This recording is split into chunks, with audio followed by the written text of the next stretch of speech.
अस्सलाम वालेकुम स्टूडेंट्स। अच्छा स्टूडेंट्स, हम वीडियो बना रहे हैं पाकिस्तान नेवी के ICSB के पॉइंट ऑफ व्यू से।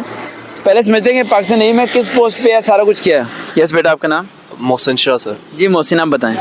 सर मैं एज अ PN कैडेट के लिए अप्लाई कर चुका हूँ सर। और सर FSC प्री इंजीनियरिंग की भी है ना? Sir yes sir pre. तो अभी इनिशियल वगैरह सारा क्लियर हो गया? यस सर क्लियर हो चुका है सर। तो मेरी वीडियोस देखनी कब से शुरू की थी? सर 2 माह पहले से। 2 माह पहले? Yes sir. आप ये रास्ते में भी मर्दान से आए हो ना? यस सर मर्दान से। बेटा आप रास्ते में ये कुछ बता रहे थे अपनी वालदा के बारे में। आपने वालदा को जब वीडियोस वगैरह दिखाई तो वो क्या कह रही थी?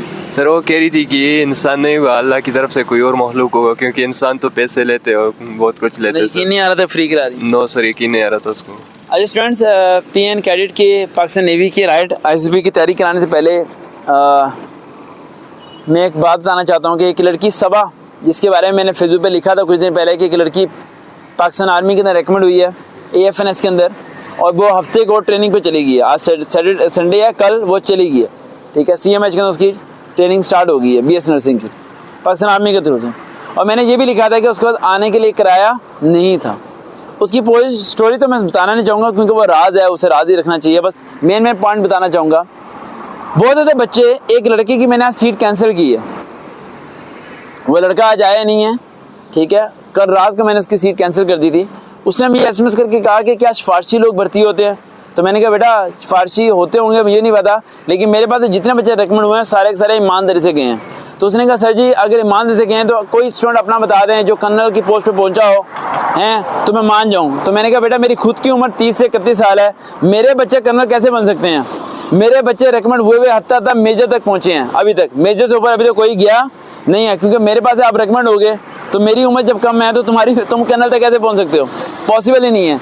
लेकिन मैंने उसे ये कहा कि मेरे स्टूडेंट एक दिन आर्मी चीफ बनेंगे, मेरे स्टूडेंट एक दिन वक्त और हालात को बदलेंगे, और मेरे जितने स्टूडेंट पंजाब पुलिस में गए हैं, ट्राइब पुलिस में गए हैं या आर्मी में गए हैं, वो सारे ईमानदारी से गए हैं। और मैंने उसकी सीट कल कैंसिल इसलिए की, सुन रहा अगस्त मेरी वीडियो को, उसने ये बहुत सॉरी बोला, मैंने माफ़ कर दिया। माफ़ बड़ी जल्दी कर देता हूँ मैं सब कुछ, बदला मैं किसी नहीं लेता। मैंने उसे कहा कि बेटा मैं तुम्हें तैयारी नहीं कराऊंगा। उसने कहा क्यों?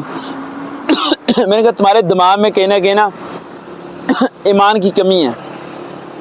ईमान की क्या कमी है? मुझे डर है कि तुम बेईमानी करना शुरू कर दो।